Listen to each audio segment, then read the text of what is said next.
What's going on, everybody? Welcome to today's Seven Figures Club podcast. If you are on a mission to join that Seven Figures Club, that 5% of business owners who generate $1 million a year in sales and revenue, then you're going to want to take notes today because we have the powerful Staci Wallace, 49% boss lady, 51% missionary, and 100% fueled by fire. She is a leading expert in the field of business psychology, growth hacking, something you need in today's business world, and personal life mastery. With over 35 years of corporate and entrepreneurial success, her signature 1% method of micro progress has led to 9-figure success in supporting hundreds of thousands of small business startups. Whether on stage or online, Staci uses her unique warrior story of miraculous physical and financial breakthroughs to teach other business leaders how to turn setbacks into monumental comebacks.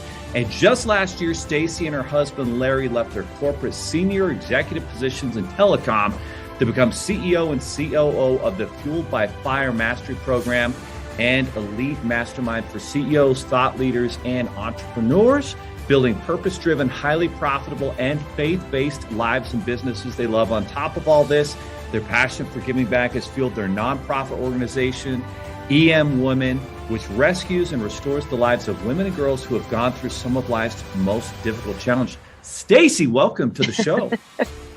There are over 32 million businesses in the U.S., and over 90% of them will never break 7 figures in annual sales. So how do we as entrepreneurs or aspiring entrepreneurs break into that 7 figures club? This podcast will relentlessly share the secrets, strategies, and tactics I've used to create 3 multi-7 figures businesses and bring in even more successful entrepreneurs than me to share their inspirational stories and tactics to success. You can create your dream business and life right now. So buckle up and let's go. Thank you. That was a mouthful. Wow. Thanks, Leo. And well, yeah, when you've done a lot in your life and served so many people, that's the type of bio we all, hope to have someday. Now, Staci, at 35 years of corporate and entrepreneurial success, that's incredible. Did you start at like age 5 or how did you get 35 years in? Now you're my best friend. You're not looking very old.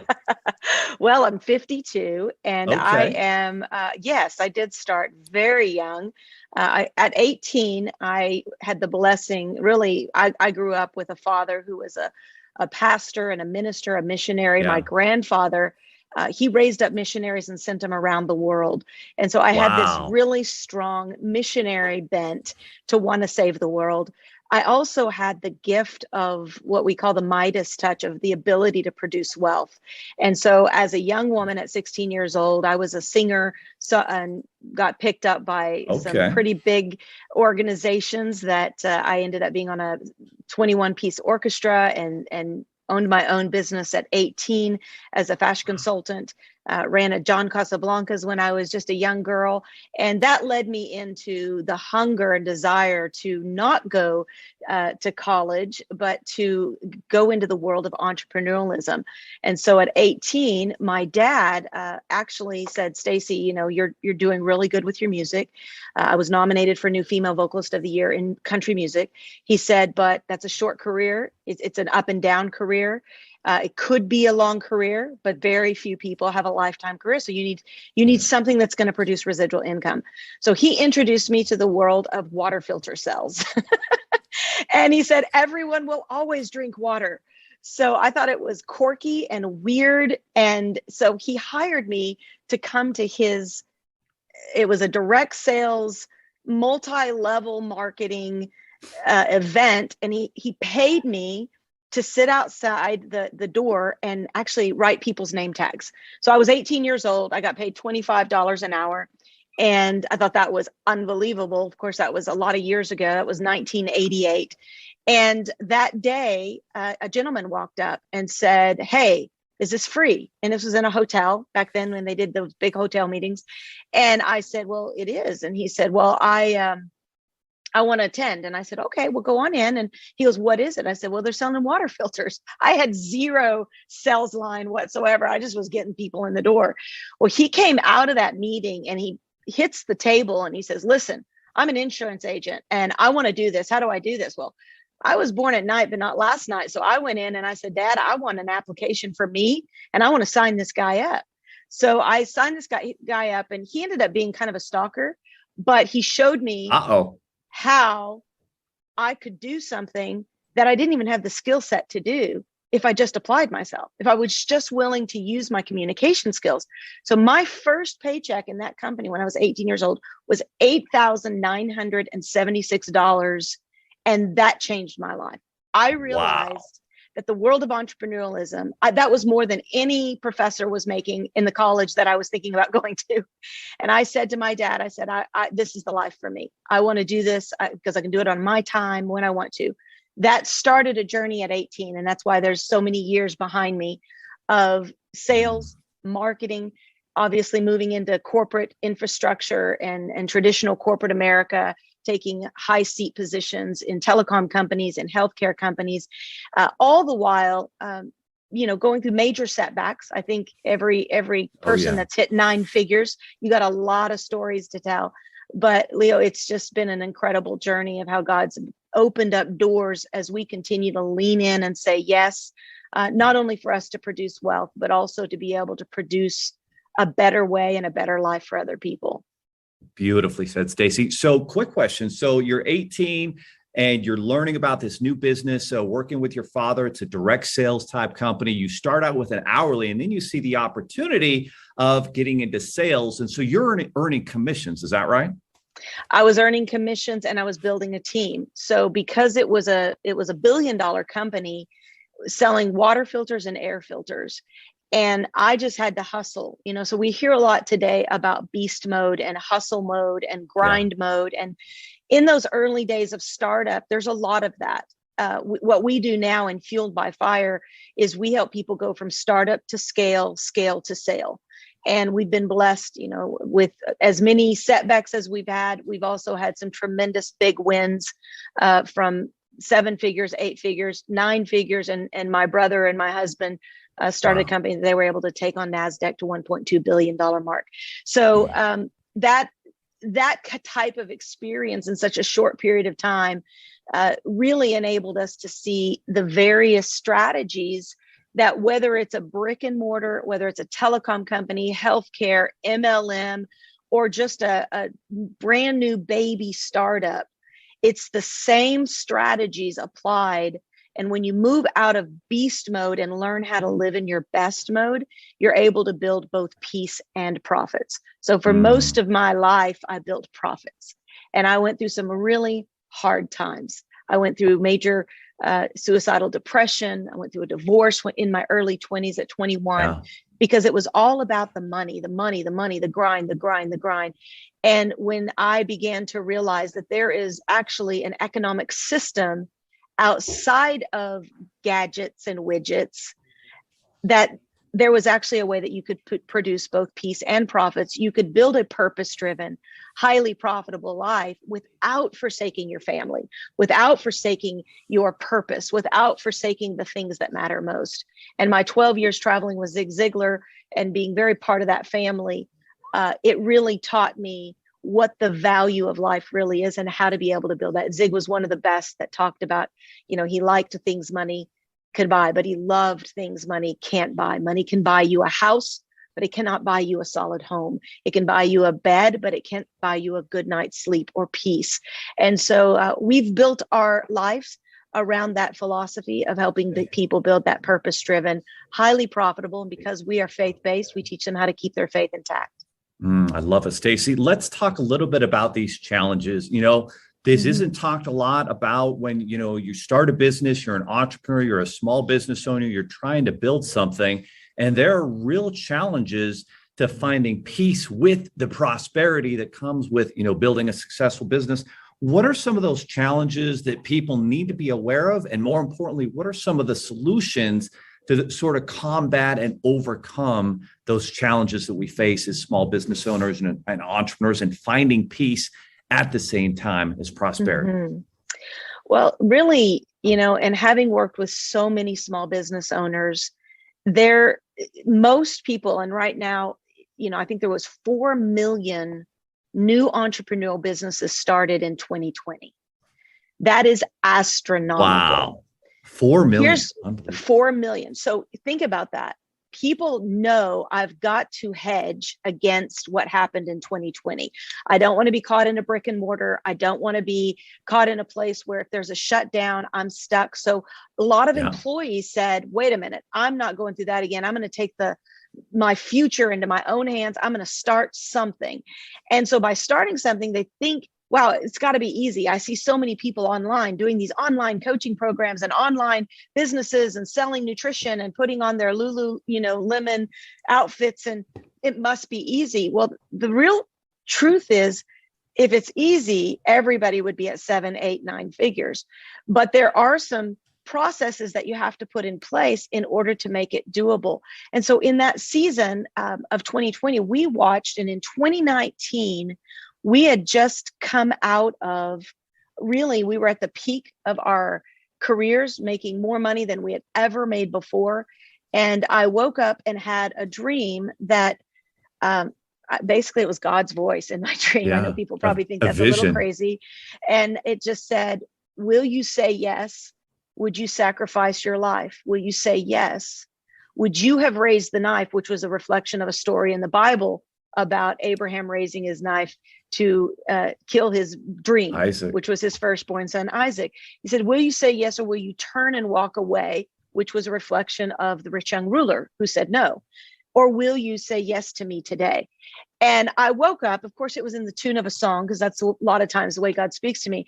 And I woke up when my husband got up. I said, baby, I think God's asking us to step away from our careers, which is crazy, because we know a lot of people who've lost everything and went through a season of testing or a season of learning, but not people who were at the peak of their careers and say, you know what, I'm going to give everything I have to the poor. But that's what we felt was being asked. So I felt it was me. So I said, I'm going, if you agree, because I'm a woman fully in submission to my marriage. I love my husband. I think that power comes in partnership and alignment and servitude. It doesn't come through ego. And so that's one of the first things I would say in answer to your question. One of the biggest things you have to get out of the way is your ego.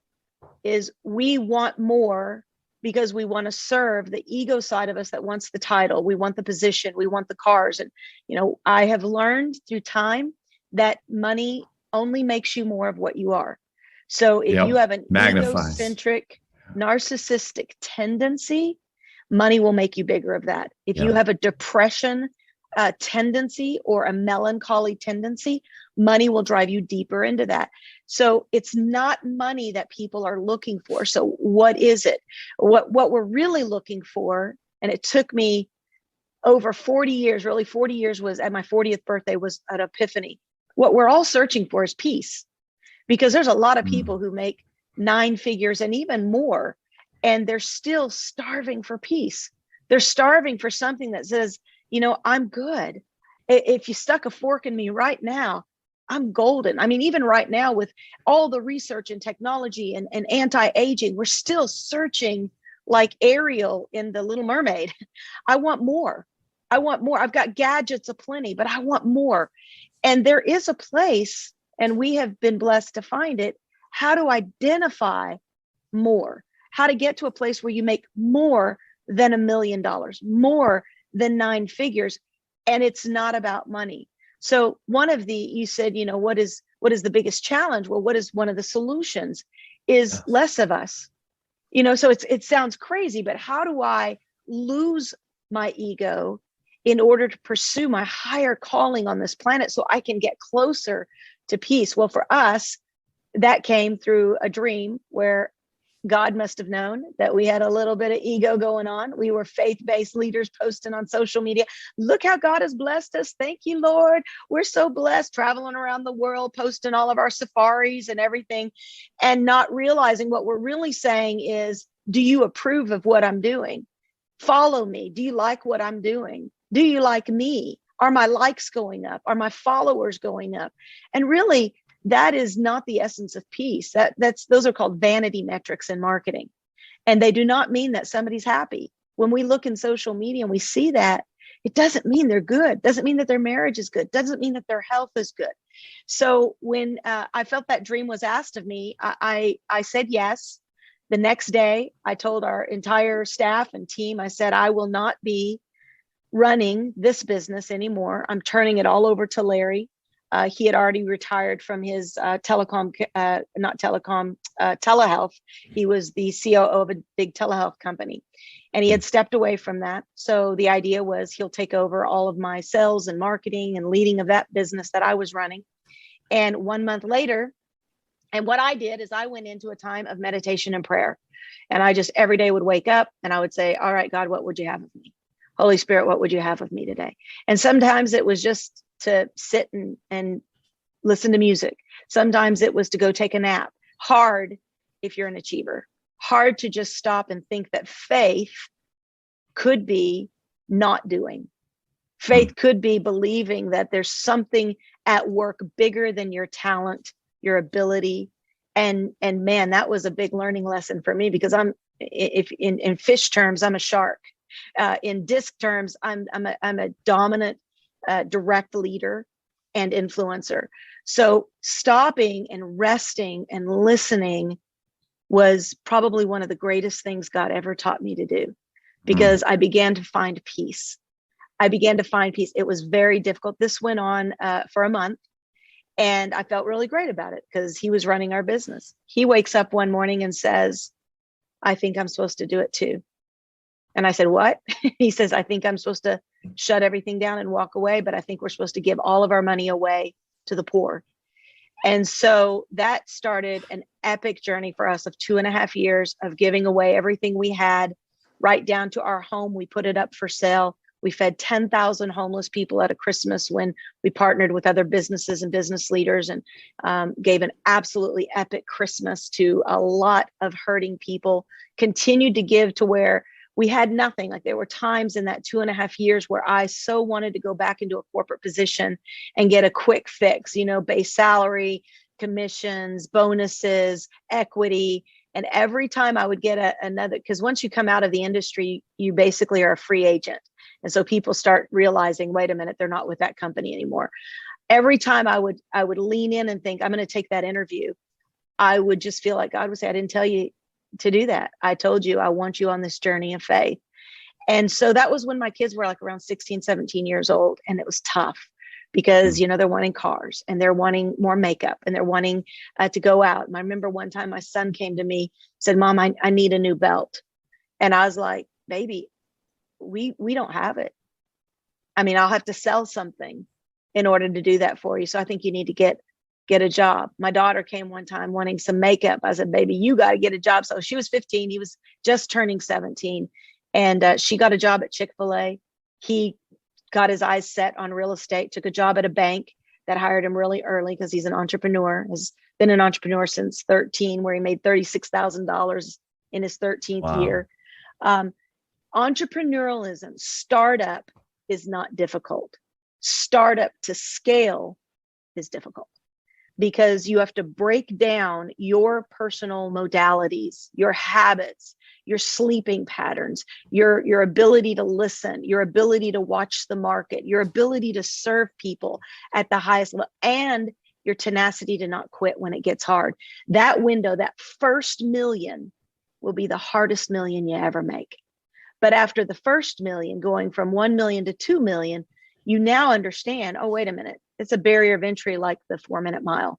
Once you hit it, you realize, okay, it's doable. Now you change your thought processes and you lean into 8 figures. So the first 8 figures you make will be the hardest, because it's almost like a lid you want to clip through. So Leo, there's so many things inside of growing through a season of startup or breaking down your ego, that if you will do it, and if you will be willing to lean into it and say, what is it about me? What blind spots do I have that could hinder me from being a true reflection of God in the marketplace? And when I say that, I mean, not just making money. He's so much more than that. I mean, obviously he's abundance, but it's how do I be love in the marketplace? How do I be generosity in the market? It's very difficult to do that if you're trying to catch money, if you're trying to acquire wealth, versus becoming the conduit of wealth to others That is a mastery level understanding. And that's why we pivoted out of what we did. We didn't know it when he asked us to walk away, but he was teaching us how to become a conduit of wealth so we could do more than teach people how to make money. We could teach them how to be a vessel of abundance. Well said, Staci. Now, there's something that you guys offer, small business owners and those who are looking to grow and scale, maybe get past that first 7-8 figure threshold, and you call it a sweet spot audit. Tell us how this sweet spot audit works and how it helps a business owner get their business and their personal life kind of in harmony and in order. Well, the sweet spot audit is one of two of our biggest methods. We have the 1% method of micro progress. The sweet spot audit is, and this goes back to your first question about what is something practical people need to do in order to gain traction in the marketplace. Well, the sweet spot audit, we've heard about SWOT analysis. And so when we go into a company and we take on a corporate company into our infrastructure of coaching and training, we do a SWOT analysis. We want to know strengths, weaknesses, opportunities, and threats. That's really important as you're doing a discovery process on a company. And for a small business owner or a brand new entrepreneur starting and having their startup, you want to do a SWOT analysis on the industry that you're going into. What are the strengths? What are the weaknesses? What are the opportunities? What are the threats? You're just getting started. You're just looking for investment money. Well, one of the things about gaining investment money, you want to have done your research. So discovery, we do discover, design, deliver, deploy. In the discovery process, you want to make sure that you are investing time and talent into an industry that's worthy of your time and talent, and that's going to produce outcome that investors would say, okay, it's worth the threats.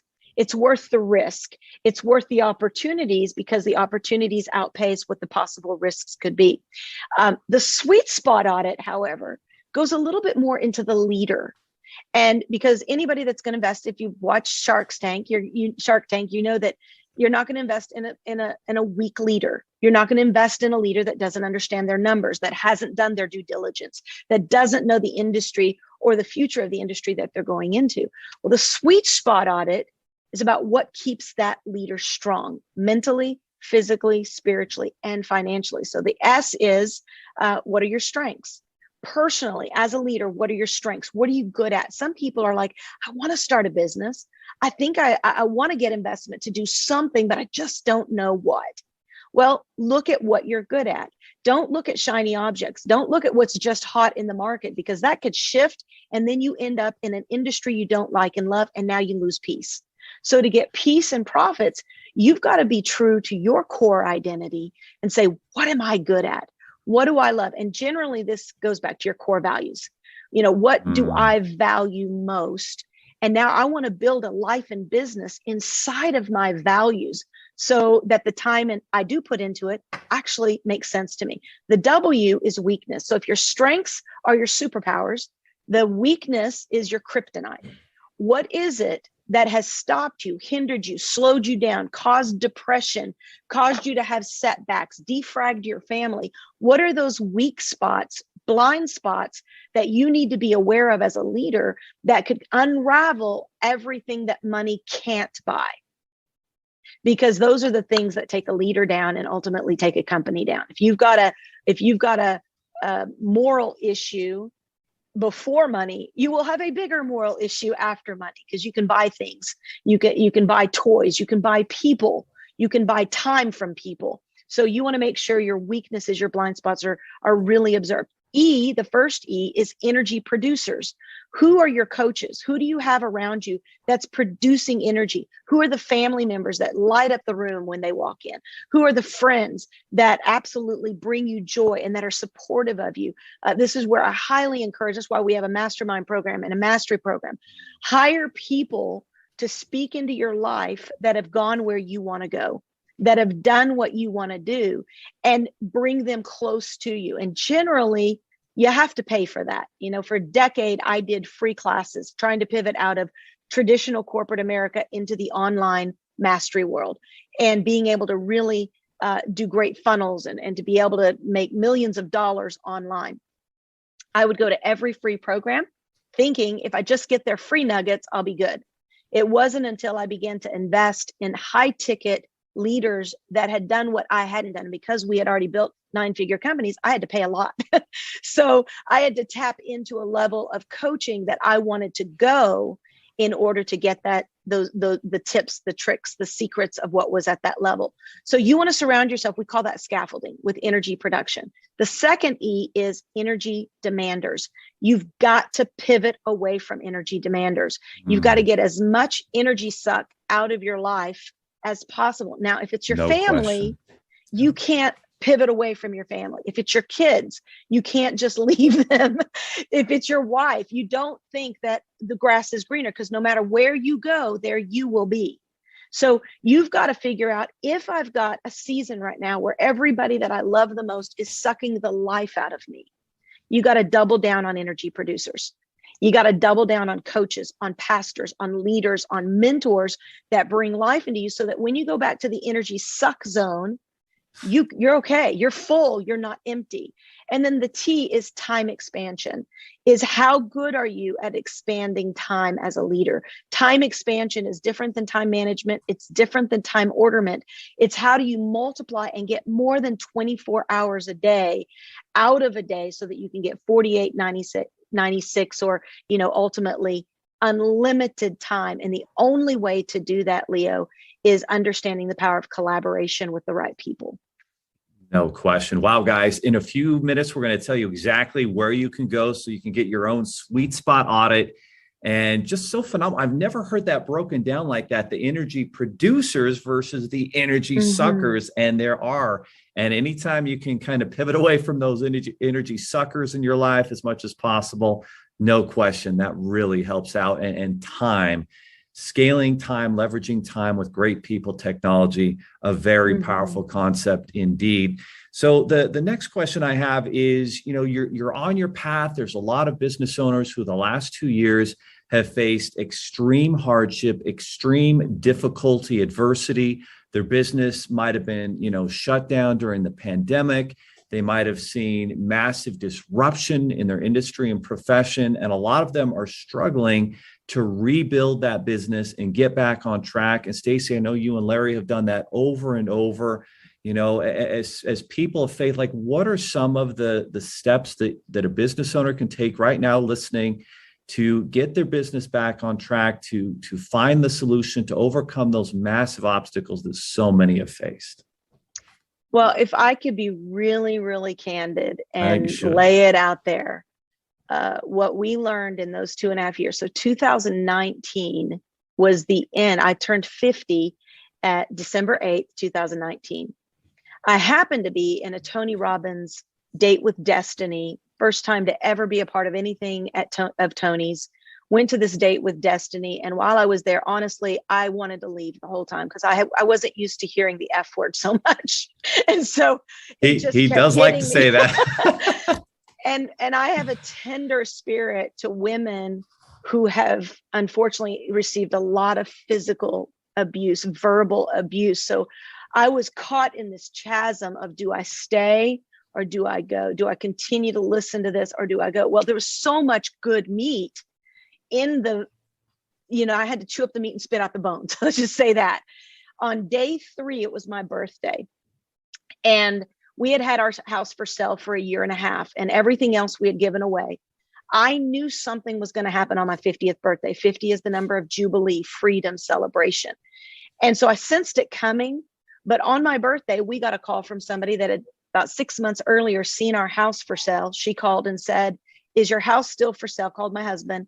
"And if so, can I buy it? I need it in less than 27 days. So she wanted it by the 27th of December. Wow. That's fast turnaround, even for the Very companies fast to be able to put it together. So it was a cash offer. My husband calls me and he says, "You're not going to believe this. We've got a cash offer. She wants it immediately." We hadn't even thought about where we're going to live. Because it'd been so long, we were just doing what we do. And that day I said, okay, well, I'm going to finish out here with Tony. Something's going on here. I've got to watch. But while I was at Tony's, I kept feeling again, I want you to take people where this room isn't going. It's hard to say that without sounding very egotistical, because Tony is the best of the best when it comes to what he does. He is phenomenal. He is at a mastery genius level of human change.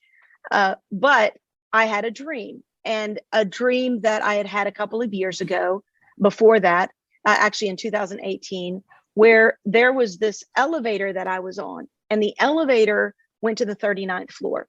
And the 39th floor was everything money can buy, including a good time, including money. There was all these different layers of colors of transcendence. And there was a chart at Tony's that this was part of his coaching program. And I was on that elevator and I made it to the top. And the top was a time of being like an Elon Musk, where you're really about global change and money is flowing and you don't have a problem anymore with money. And I was at that floor in this dream, despite where I was in real life. We had just given away all our money. And in this dream, this voice said, get off this elevator and look to the right. Well, I looked to the right and there was a 40th floor and above elevator.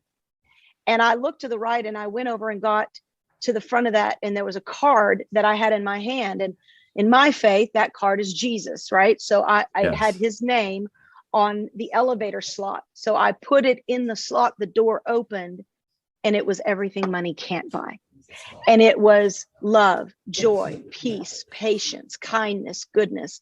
And this voice said, if you will let go of the 39th floor and below, I'll show you a world where there is no lack, where there is heaven on earth. It's called epiphany, where there is transcendence. It's oneness with me, not oneness with the universe, but oneness with the God who created the universe. And so the 40th floor was this amazing place of just every feeling, emotion, love encompassed. But the 41st floor was to have the mind of God, the mind of Christ, to be able to see what he sees, know what he knows, foretell the future, to be able to see where the market is going. And so, of course, I wanted the 40th floor and above. And he says, then you can't take the other world with you. You've got to die to everything in the 39th floor and below, so that I can let you play in this arena. Well, that day I began to see at Tony's that there was a world that I believed God was calling us to lead people into. And when we stepped into that, we began to realize that there is a message that people haven't heard, and that is how to tap into unlimited abundance 24 hours a day. Not only did our house sell, but we were given, and I'm going to tap on COVID, we were given the opportunity not only to give abundantly because we had equity in that, but to go out, and we had a dream for 2 years in our drought. We were studying RVs. And for 2 years, we were like watching every YouTube channel on RVs, that someday we want to travel the world in an RV.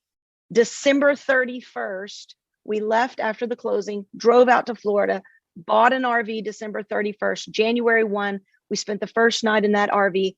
3 months later, COVID hit. We lived the best year of our life, traveling. Oh, that is amazing time. Fishing. So I believe that is transcendence. I believe that's where you get to hear or see things that prepare you for the next season. I talk often about what I believe is going to be happening between now and 24, and why it's important for people to own their own business, why it's important for people to be able to right now double down on the strategies of getting outside of systems, of dependency on systems, and into a place of full sustainability and residual income, and having a place of wealth that's not described by the systems, by the political, by the educational, by the entertainment systems of the earth, but being able to have sustainability. And so all of that, again, I know there's a lot of people that struggled through 2020. I mean, so many of our friends, we watched them struggle, and we were not in a place yet where we could help them, because while we were protected in 2020, our rebuilding of wealth came after 6 months of 2020. And so that's where God just opened the floodgates to us again. And now we realize that he's done this for us, shown this for us, to be able to help other people tap into it. No question.